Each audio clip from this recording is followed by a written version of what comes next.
Сіздің ең алғашқы айдаған көлігіңіз қандай? Ең алғашқы ма?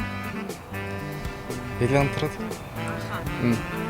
Сізге қандай эмоциялар сыйлады? Ол көліктен кейін басқа көлік алуға желание ашылды ма, әлде тек сол Элантрамен жүре бергіңіз келді ме? Қалай болды жалпы эмоцияңыз?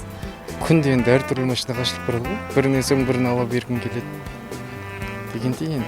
Енді сіз сатып алғыңыз келетін көлік жөнінде айтасыз ба? Маркасы, қандай, бағасы деген сияқты. Қазір Range Rover алғым келеді. Неге алғыңыз келеді оны? Қандай артықшылықтары бар Элантрамен салыстырғанда?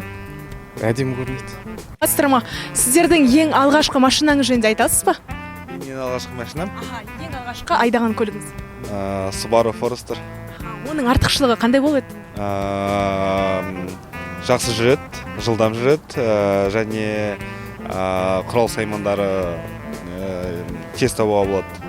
Ал сіз қазір болашақта алғыңыз келіп армандап жүрген көлігіңіз бар ма? Так, алдымда тұрған қандай машина жүргім келе ма? Қандай көлік алғыңыз келер еді? Алдымда қазіргі таңда тек қана Land Cruiser 200-ді қарап жүрміз. Жақсы, рахмет, үлкен сау болыңыз. Первые машины, на которых ездил? Да. Жигули. Жигули 2101. А какие эмоции он вам принес по жизни? Ну, любая машина, когда ее покупаешь, это самые лучшие эмоции. А тут первая, это была, ну, вообще незабываемая. Не знаю, как бы это как новый этап жизни тогда был. А теперь назовите, пожалуйста, машину, на которую вы бы хотели приобрести. Даже не знаю. Мне Лексусы в последнее время нравятся. И вот я лучшего ничего пока не... А почему?